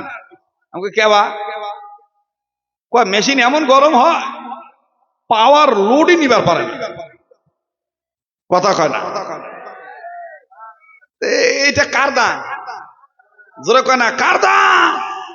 কেবা ঘুমাইছেন নাকি? লিল্লাহে তাকবীর। একটু দুই হাত সবাই উপরের দিকে একটু তোলেন তো বাবা। কলিজার সোনার বাপজানদের কাছে একটু অনুরোধ করে বলতেছি, একটু ভাইয়েরা বাবারা সবাই একটু হাত দুইটা তোলেন তো। আবার একটু নামা, আবার একটু তোলেন। হ্যাঁ, এবার একটু মুট করে ধরেন তো, ছাড়েন, ধরেন, ছাড়েন, ধরেন, ছাড়েন, ধরেন, ছাড়েন। আর এবার শাপলা ফুলের মতন আঙ্গুলগুলো সরান তো, একটু ডাইন বাম জোরে সরে নাড়া ছাড়া দেন তো। শয়তান খেদা, ঘুম ভাঙান জোরে। এবার তাকবীর হবে, লিল্লাহে তাকবীর, লিল্লাহে তাকবীর। কোরআন হাদিস যেখানে, আলেম ওলামা যেখানে, আজকের মাহফিল চলছে, চলবে। আজকের মাহফিল কতক্ষণ চলবে? এখনো কয় সারা রাত, এখনো কয় সারা রাত। এক ওই যে কয় আর এক যুবক কয়, একটু আজান দিয়েন তো। আগে ওয়াজ হোক, আগে কথাটার মোর ভাঙে দেই, কথা কোন ঠিক কিনা? আবার কোন সন্তানের ক্ষেত্রে মায়ের দোয়ার বরকত বেশি না পীরের দোয়ার বরকত বেশি? এটা মেনে নেওয়াও ইবাদত, এটা মেনে নেওয়া। ইবাদত করবো কার? সাহায্য চাইবো কার? সাহাবী আনাস বলতেছেন, মা দুই নম্বর কোন কারণ? বাবা দুই নম্বর কারণ হইল, তোর পেটে পাথর বান্ধা দেখে আমার ভাল লাগে না। বাবা তুই তো সন্তান, আমি মা। সন্তানদের দুঃখ দেখলে মায়েরা সহ্য করতে পারে না। কথা কন। দেখবেন আপনি পড়ে যান, আপনি পড়ে যান মানে কোথাও মানে হঠাৎ পড়ে যাবে, আপনার কাছে যদি আপনার বাপ মা থাকে, অন্যান্য লোকরা ধরবে ঠিকই, কিন্তু বলবে না যে কোথায় ব্যথা পাচ্ছিস। কিন্তু আপনার মা যদি কাছে থাকে, বাবা খুব লাগছে, বাবা কোথায় ব্যথা পাইছো বাবা? কথা কয় না। এর নাম মা। এর নাম কি? যারা বলেন এর নাম কি? মা। মা বলতেও লজ্জা করে রে কন্যা, এর নাম কি? মা। আল্লাহ যাদের মা বাপ বেঁচে আছে তাদের মা বাবার হায়াতের মধ্যে বরকত দিয়ে দাও। যাদের মা বাবা অসুস্থ আছে, আল্লাহ তাদের মা বাপকে সুস্থ করে দাও। ডাক দিয়ে কয়, আনাস রে, তোমার পেটে পাথর বান্ধা দেখলে আমার ভাল লাগে না। আমাদের ওই রকম অর্থ সম্পদ নাই, এই জন্য মনে মনে সিদ্ধান্ত নিয়েছি, নবী দোয়া করলে কবুল হয়ে যায়। নবীদিকে যাই খাওয়াই, নবীদিকে বাড়িতে এনে বলবো রহমাতুল্লিল আলামিন, আমার বেটার জন্য একটু দোয়া করেন, আমার বেটা আনাসকে যেন আল্লাহ ধনী বানায় দেয়। আরে ভাইয়া, এই বাগমারা থানার একজন প্রবাসীর ঘটনা আমি বলি, যেটা আপনারা অনেক ক্ষেত্রের মাধ্যমে শুনেছেন বাবা, মোবাইলের মাধ্যমে শুনেছেন ওয়াজখানা। ভাই গো, ছেলেটা যদিও সিঙ্গাপুরে থাকে, প্রবাস জীবনে আমার বন্ধুগণ, আমার ভাইরা, প্রবাস জীবনে যার সাথে এখন সৌদি আরবে গেলে সাক্ষাৎ হয়ে যায়, রমজান মাসে আমার বন্ধুগণ উমরা করার জন্য চলে আসে। ভাইয়া, কিন্তু বাজান রে, একটা পা এখনো কেমন জানি কাটা আছে, পায়ের কয়েকটা আঙ্গুল আমার বন্ধুগণ কেটে ফেলে দিতে হয়েছে। ছেলেটার আমার বন্ধুগণ একটা অ্যাক্সিডেন্ট হয়েছিল। এই ছেলেটা আমার বন্ধুগণ আমাদের বাড়ির পাশেরই বাড়ি, প্রতিবেশী মানুষ। ভাই গো, আপনি দিল্লি থাকেন আর আমেরিকা থাকেন, আর যেখানে থাকেন না কেন, আপনার মনের অশান্তি, আপনার বিপদের খবর আল্লাহ পাক আপনার মায়ের কাছে পৌঁছায় দিবে। কেননা মায়ের সাথে আমার বন্ধুগণ, আমার বাবাজিরা, বেটা বেটিদের, সন্তানদের একটা মহব্বতের নারীর তার যোগাযোগ আছে। কথা বলেন ঠিক না বেঠিক? ভাইয়া, নিজের গহনা গাটি বিক্রি করে বেটাকে বিদেশ পাঠাইল। বাইরে আজকে আমি দামি চেয়ারটাতে বসেছি, কণ্ঠের জোরে নয়, এলেমের জোরে নয়, চেহারার সৌন্দর্য জোরে নয়, আমার বন্ধুগণ আওয়াজের জোরে নয়, বিদ্যা বুদ্ধি তেমন নাই, লেখাপড়া তেমন নাই।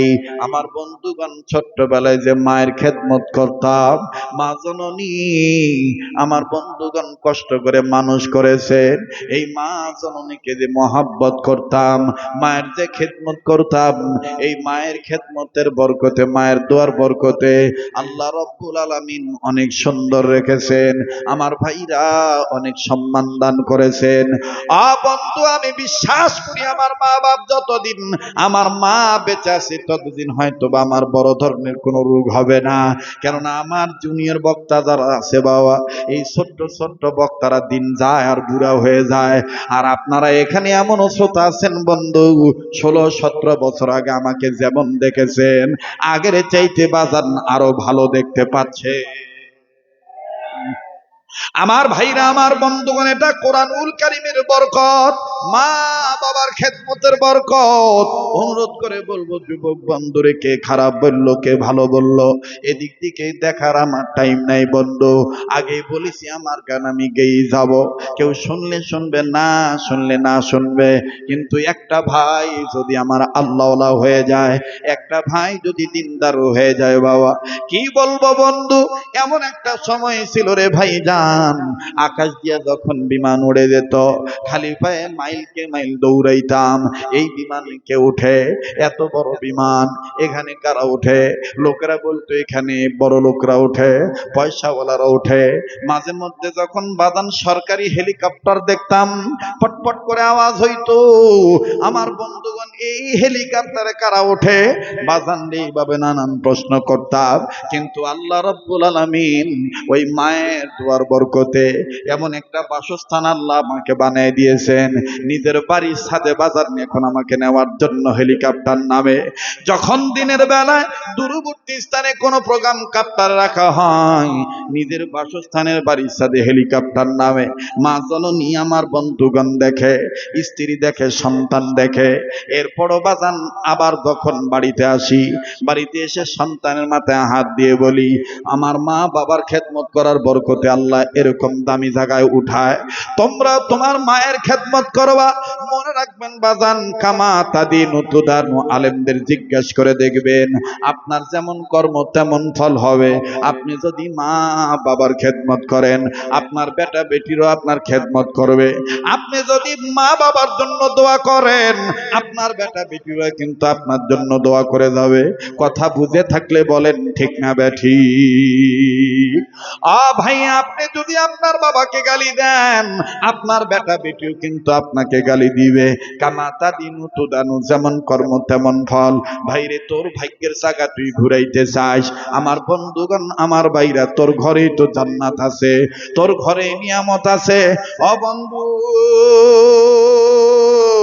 কোন দিকে কোন নজর নাই রে বাবা। বলতেছিলাম সিঙ্গাপুর প্রবাসী, সিঙ্গাপুর সন্তানটার বিপদ হয়েছে। বাংলাদেশে আমার প্রতিবেশী মা জননীর খাওয়া বন্ধ হয়ে গেছে, নিজের গহনাগাটি বিক্রি করে সন্তানকে বিদেশ পাঠাইছে। জমি বন্ধক রেখে আমার বন্ধুগণ টাকা পয়সা খরচ করে সন্তানের লাইফ ডেভেলপের আশায় বিদেশ পাঠিয়েছে। ও বাবাজি, ছোট্ট সন্তান, ছোট সন্তানের প্রতি কিন্তু মা বাবা এমনি দুর্বল থাকে। ছেলে সন্তান বিদেশ চলে গেল, বিদেশ যাওয়ার পরও মায়ের সাথে যোগাযোগ ছিল। হঠাৎ করে বাজান 20-22 দিন যাবৎ মায়ের সাথে কোনো যোগাযোগ নাই, যোগাযোগ বিচ্ছিন্ন হয়ে গেছে, বন্ধ, নাম্বারও ফোন ঢোকে না। মা জননী পাগলের মতন হয়ে গেছে। মা ঘুমায় না, মা খায় না, বাবা তো তাও কোনো মতন বাজান জিজ্ঞেস করে আবার ঘুমায়। আমার ভাইরা, মা ঘুমায় না, মা জননী আমার বন্ধুগণ ঠিক মতন খানা খায় না। প্রবাসীদের বাড়িতে যায় আর কেঁদে কেঁদে বলে, আমার সুমন কি ফোন দিছে নাকি, আমার মাসুদ কি তোমাদের বাড়িতে ফোন দিছে নাকি, আমার বেটা মাসুদের খবরটা পাই না, আমার বেটা 20-22 দিন যাবৎ কোনো যোগাযোগ করে না, বেটার আমার কি হলো। ও বন্ধুরে, সারাদিন যখনই এইভাবে বলে বলে আসে, রাত্রিবেলায় যখন বাড়িতে আসে সন্ধ্যার সময়, দাদু মাসুদের সন্তান জিজ্ঞাসা করে বলে, দাদু ভাই তুমি কান্দো কেন, কি হয়েছে বলো তো দেখি। মাসুদ ভাইয়ের আম্মা কান্দার ডাক দিয়ে কয়, দাদু ভাই তোমার আব্বু কি তোমাদের ফোন দেয়?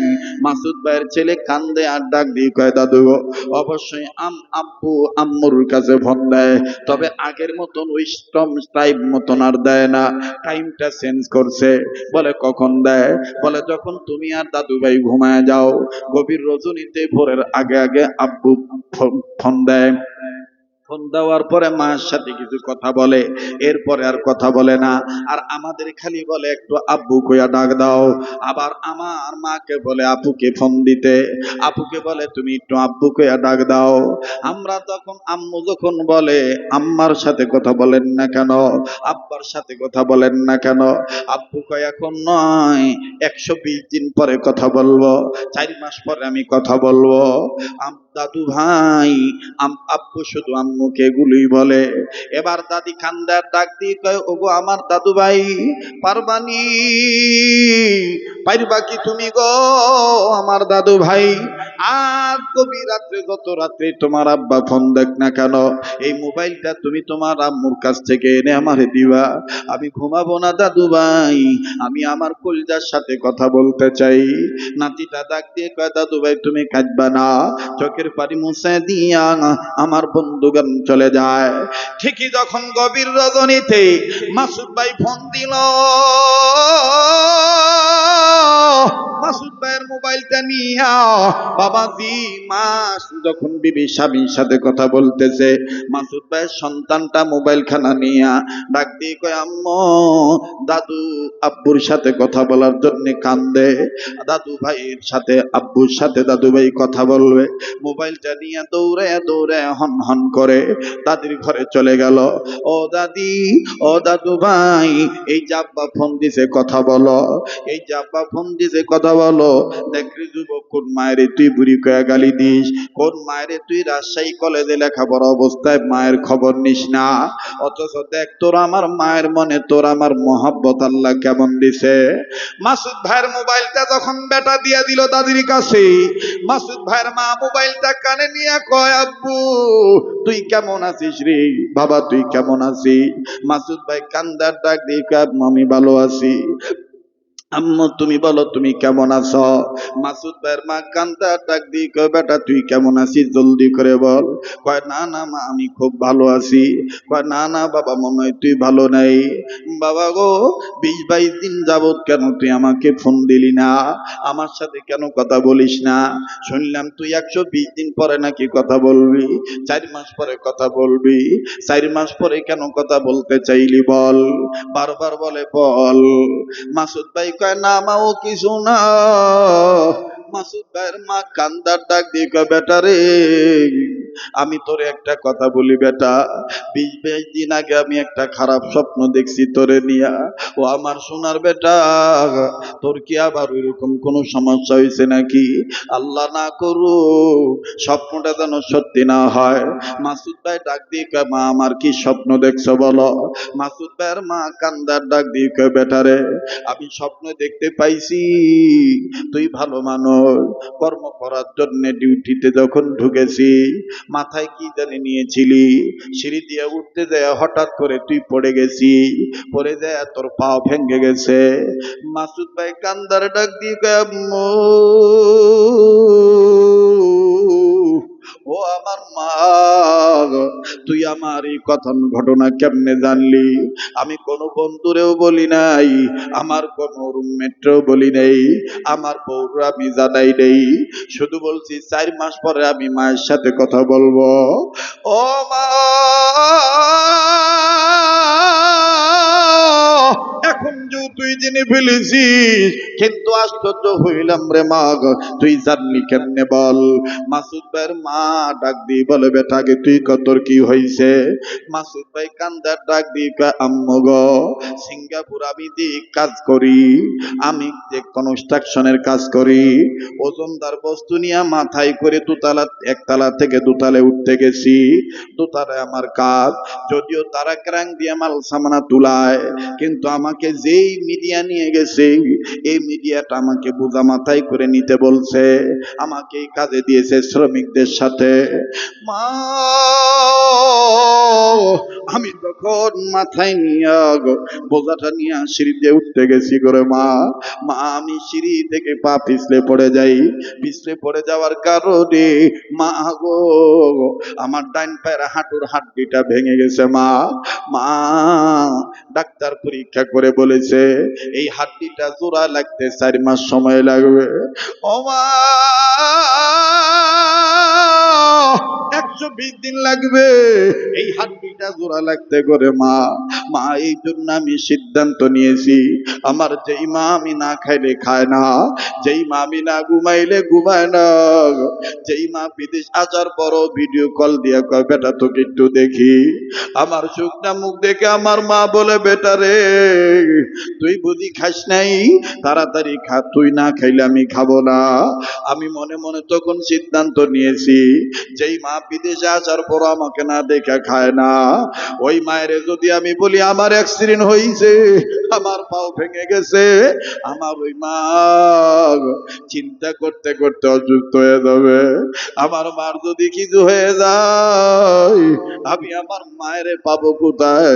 মা তুই আমার মাফ করে দিস মা।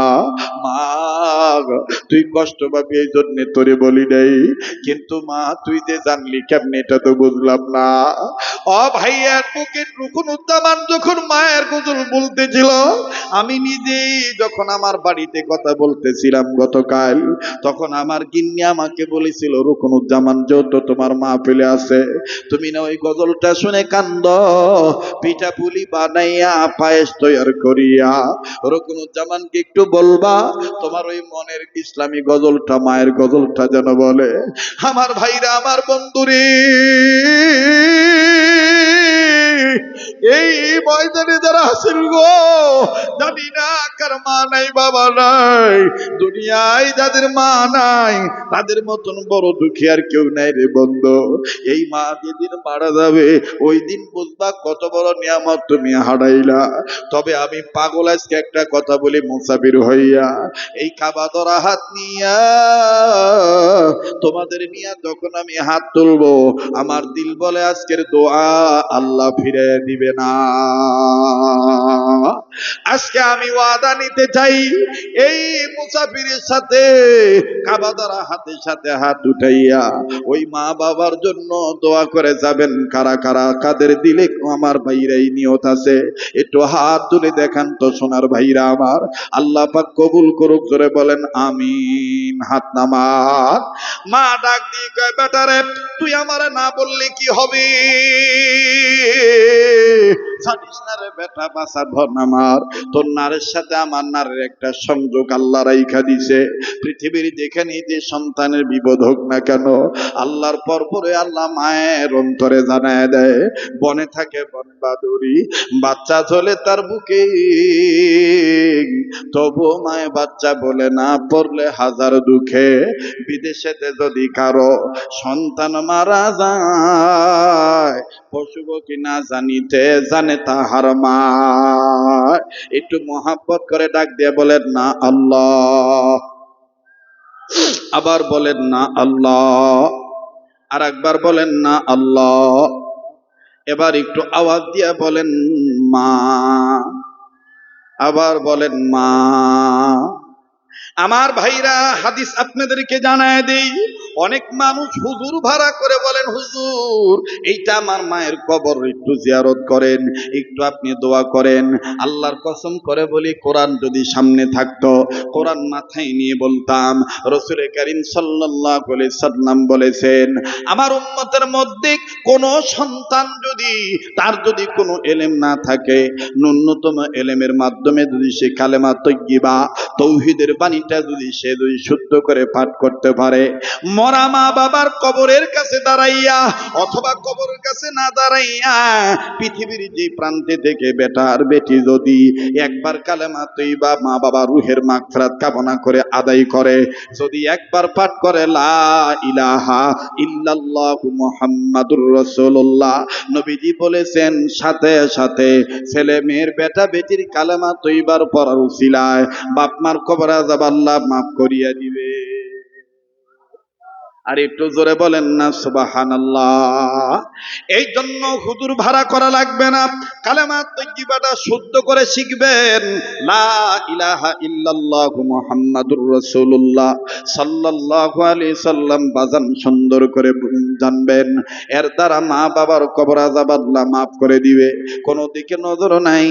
আর 10-15 মিনিটের মধ্যে কথা ফিনিশিং দিয়ে আমি বিদায় নিয়ে চলে যাব। বাবা গভীর মনোযোগী হয়ে শোনা চাই বন্ধু।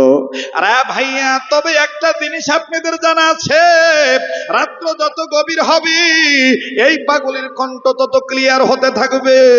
এটা আমার আল্লাহর দান। জোরে বলেন কার দান? আবার বলেন কার দান? লাগবে না কোনো চা, লাগবে না কোনো পানি, শুধু লাগবে আমার আল্লাহ পাকের মেহেরবানি। কার মেহেরবানি লাগবে? জোরে বলেন কার? এবার সাহাবী আনাসের মা ডাক দিয়ে কয়, বেটা রে, তোর পেটে পাথর বান্দা দেখে আমার কলিজা কান্দে, আমার আর ভাল লাগে না। এই জন্য আমি সিদ্ধান্ত নিয়েছি, তোর আমার দোয়া কবুল না হইতে পারে। রহমতের নবী এতিম নবী যখন আসবে, এতিম নবীর যখন আমি খাওয়াবো, খাইতে দিয়া বলবো, নবীজি আমার বেটা আনাসের জন্য একটু দোয়া করবেন, আমার বেটাকে যেন আল্লাহ ধনী বানায় দেয়। ও বাবা আনাস, ও বাবা আনাস, তোর জন্য যখন এতিম নবী দোয়া করবে, আমি মায়ের দিল বলে আল্লাহ তোরে ধনী বানায় দিবে। এই হলো 2 কারণে নবী মুহাম্মদকে দাওয়াত দিয়েছি। 1 নম্বর কারণ, পৃথিবীর সব চাইতে নবীর চেহারা সুন্দর বেশি। আমি দেখব পূর্ণিমার চাঁদ বেশি সুন্দর না নবীর চেহারা বেশি সুন্দর। 2 নম্বর কারণ হইল, আমি তোর জন্য ধনী হওয়ার জন্য দোয়া চাইব। নবীজি তোর জন্য দোয়া করলে আল্লাহ তোরে ধনী বানায় দিবে। আরে বাবাজি,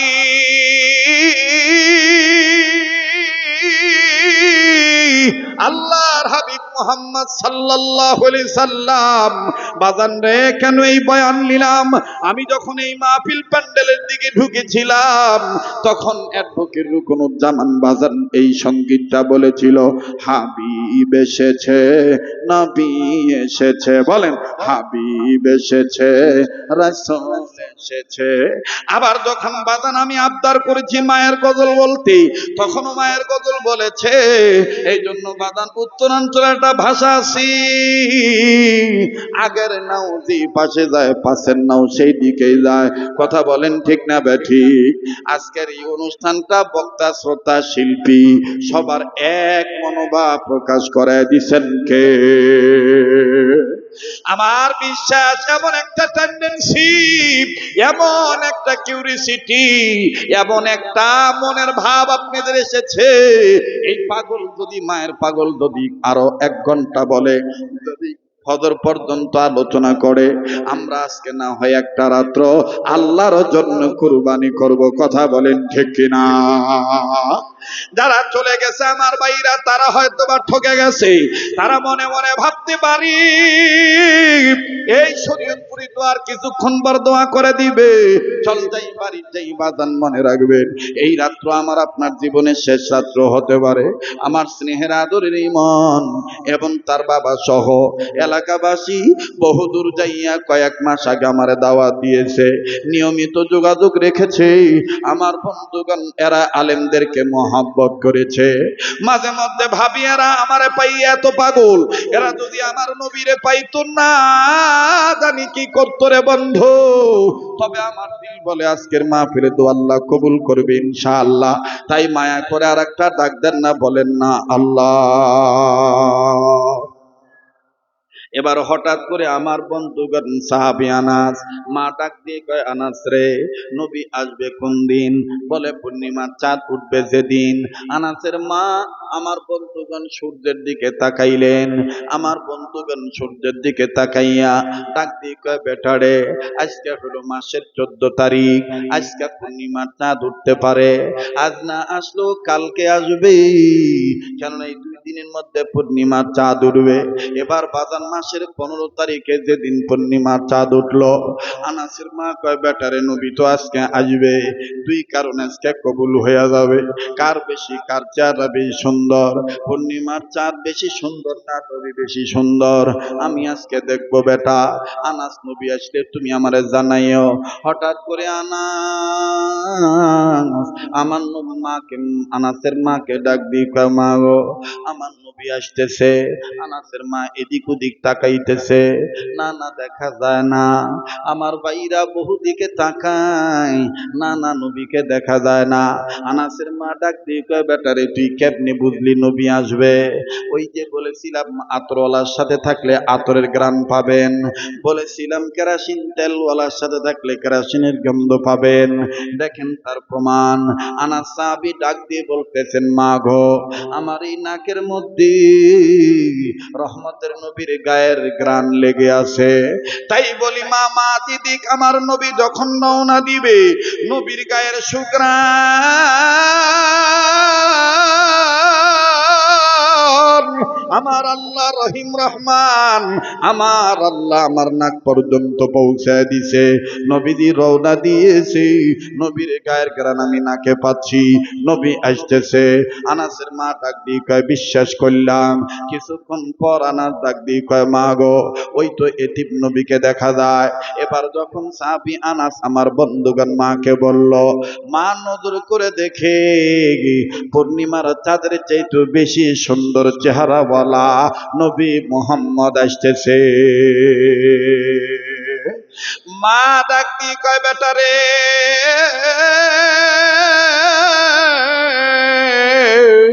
তুমি আমার সামনে দাঁড়াও, আমি নবী মুহাম্মদের চেহারা একবার দেখিব, আবার আমি পূর্ণিমার চাঁদ দেখব, কোনটা বেশ সুন্দর আমি আজকে প্রমাণ নেব। এবার সাহাবী আনাস মায়ের সামনে দাঁড়াইলো। তাও আবার কেমনে দাঁড়াইছে? এই যে আমার ওয়াজ রেকর্ড করার জন্য ক্যামেরা যেমনে ফিট করছে, ক্যামেরার ঠ্যাঙ্গুলা যেমনে দাঁড় করাইছে, মাঝখানে ক্যামেরা বসায় দিয়েছে। কিতাবের লিখক লিখে, রে বন্ধু, সাহাবী আনাস যখন তার মায়ের সামনে দাঁড়াইলো, মা গুরগুর গুরগুর গুরগুর করে মা আনাসের পিছে গেল। আনাসের পিছে যাইয়া, আপনারা দেখছেন কিনা জানি না, স্টেজে উঠে আমি অ্যাডভোকেট রুকনুজ্জামানকে পিছন দিক থেকে জড়ায় ধরেছিলাম, দেখছেন কিনা? আরে বন্ধু, এইভাবে সাহাবী আনাসের মা আনাসকে পিছন থেকে ধরায় ধরিয়া আমার বন্ধুগণ কাদের উপর থুতনিটা রাখিয়া মাথাটা সুন্দর করে ধরে দেখতেছি ক্যামেরার মতন একবার নবীর চেহারা নিচের দিকে, আর একবার আসমানের দিকে পূর্ণিমার চাঁদ, একবার আপ একবার ডাউন, একবার আপ, একবার ডাউন, একবার নিচে আর একবার উপরে, একবার নিচে আর একবার উপরে। সাহাবী আনাস ডাক দিয়ে কয়, মা গো, ওই মা কোনটা বেশি সুন্দর?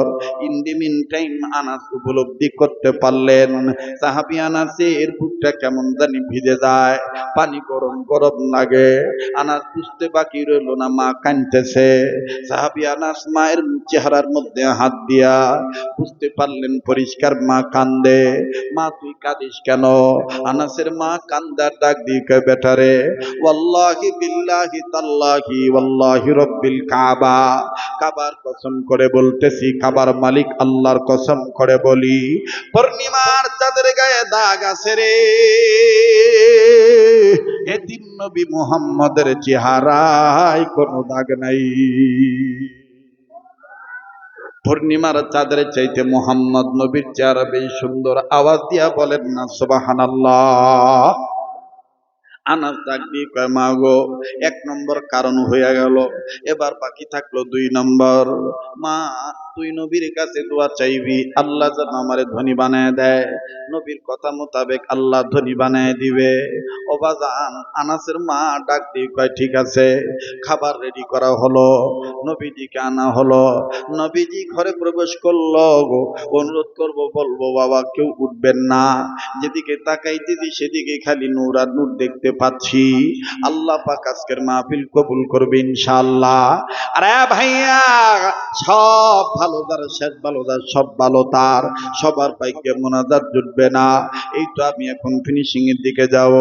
এতক্ষণ বসে থাকলেন, আর সামান্য সময় বসে থাকতে পারবেন না, এটা হতে পারে না। দা গুড নিউজ কাম স্লোলি, ভালো কাজের রেজাল্ট আস্তে আস্তে আসে।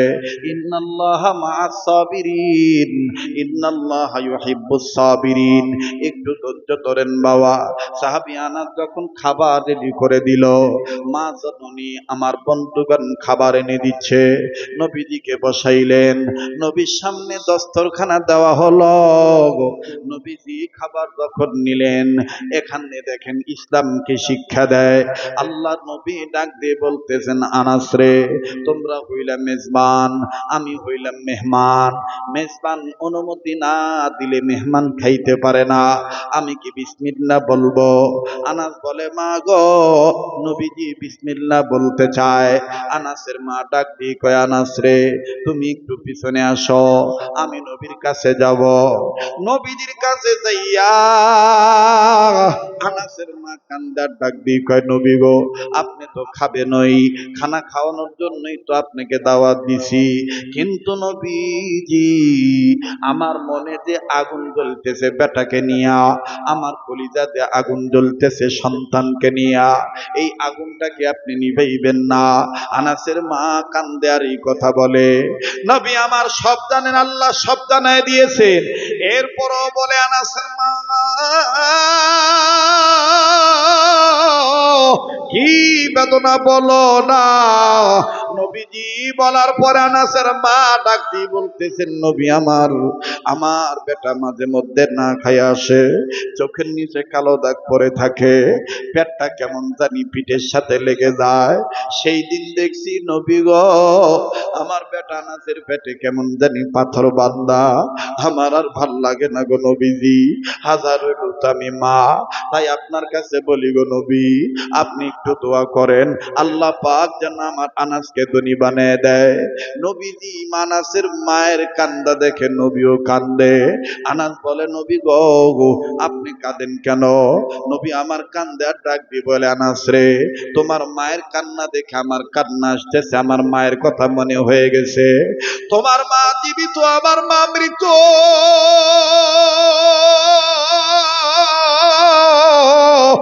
আজ যদি আমার মা মেনা বেঁচে থাকতো, আমার মা মেনাও মুহাম্মাদের পেটে পাথর বান্দা দেখে এইভাবে তোমার তোমার মায়ের মতন মনে কাঁদতো। আনাস রে, তোমার মা আছে জীবিত, আমার মা হইয়া গেছে মৃত। তোমার মায়ের কান্না দেখে আমার মায়ের কথা মনে হয়ে গেছে, এই জন্য কাঁদতেছি। আনাস বলে, ইয়া রাসূলুল্লাহ, ইয়া হাবিবাল্লাহ, আপনি আমার জন্য দোয়া করবেন। মা যে কথা বলল, আনাসের মা আবার ডাক দিয়ে আনাসের মা নবীকে বললেন, মোহাম্মদ নবী গো, আমার বেটা আনাসের জন্য আপনি একটু দোয়া করে। দেখো বাগমারার মুসলমানেরা, রাজশাহীর মুসলমানেরা, বলেছিলাম সন্তানের ক্ষেত্রে নবীর চাইতে মায়ের দোয়ার বরকত বেশি। এটাকে বিশ্বাস করার নাম ইবাদত। এমন একটা বিষয় আপনাদের মাঝে এখন ঢুকে গেছে, আমার বন্ধুগণ, এই সুরের ঝংকারে এমন ভাবে হৃদয়ে লেগেছে, আমার দিল বলে যতক্ষণ বলবো ততক্ষণে আমার বন্ধুগণ শুনতেই থাকবেন। কথা বলেন ঠিক কিনা? অশান্তির কোনো বেড়াজাল নাই, কথা কোন ঠিক কিনা? আরে বন্ধু, গভীর মনোযোগী হয়ে শুনবেন। অনেকে বলবেন মাওলানা, তাইলে যারা উঠে গেল তারা কি? আপনাদের ভালো করে বুঝে দেই, উত্তরাঞ্চলের মানুষ কৃষি ফলন আবাদের মানুষ, ধান লাগাইয়া ধান কাটার পরে ধান শুকাইয়া শেষ একটা বাতাস দিয়া কিন্তু ঘরে ভর্তি করেন, বস্তা ভরেন, গুডাউন ভরেন, শেষ একটা বাতাস দেওয়া লাগে। ওই বাতাস যখন দেওয়া হয়, ধানের মতন রূপ নিয়ে কিন্তু অনেক ধান উড়ে উড়ে যায়। কথা কোন ঠিক কিনা? ওগুলো কি ধান না সীতা? কথা কয় না। অনেকে যারা উঠে উঠে গেছে বুঝে নিবেন, এরা হলো মুসলমান, সিতান মার্কা মুসলমান। আর যারা বসে আছেন কোর্স কমপ্লিট করার জন্য, আমার বন্ধুগণ তারা হলো ধৈর্যশীল, আমার বন্ধুগণ তারা হলো অরিজিনাল মুসলমান। কথা বলেন ঠিক না বেঠিক? দেখি কেমন অরিজিনাল আছেন, আওয়াজ দিয়ে তাকবীরটা আবার দেন। এমন ভাবে তাকবীর দিবেন মনে হবে বয়ান আবার নতুন করে শুরু হলো। লিল্লাহে তাকবীর, লিল্লাহে তাকবীর। আল কোরআনের আলো, আল হাদিসের আলো, কোরআন হাদিস যেখানে, আজকের মাহফিল আর কতক্ষণ চলবে? এখনো কয় সারা রাত চলবো। বাপরে বাপ, কোন এলাকায় আসলাম রে বাবা! এতক্ষণ ওয়াজ করার পরও কয় আরো চলবে।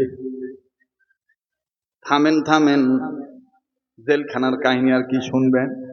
নিজেই তো আমি জেলখানা, আপনারাই তো জেলখানা। জেলখানায় মানুষ আটকায় থাকলে যেমন লইবারও পারে না, ভালো মতন শুইতেও পারে না, আপনারা তো এরকম একটা জেলখানা বানিয়ে দিয়েছেন।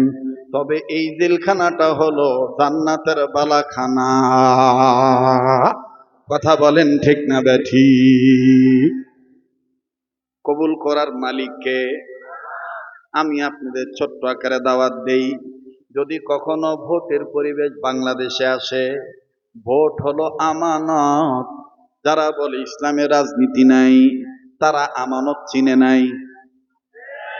যারা আস্তে কথা বলবে মনে করবেন ওর সে তোর বাপ ভালো ছিল। ভোট হলো আমানত, সৎ যোগ্য ব্যক্তিদেরকে দেখে ভোট দেব। তবে আমাদের নিয়ত হলো একটাই স্লোগান, এবারে ভোট দেব ভাই সেই মানুষের যে মানুষ পক্ষে থাকে আল কোরআনে। ওস্তাদের মায়, ওস্তাদের মায়, এবারে ভোট দেব ভাই সেই মানুষের যে মানুষ পক্ষে থাকে আল কোরআনে। না না, ঘুমাইছেন বাবা, ইমান নরমাল হয়ে গেছে, জোরে ঠিক কিনা?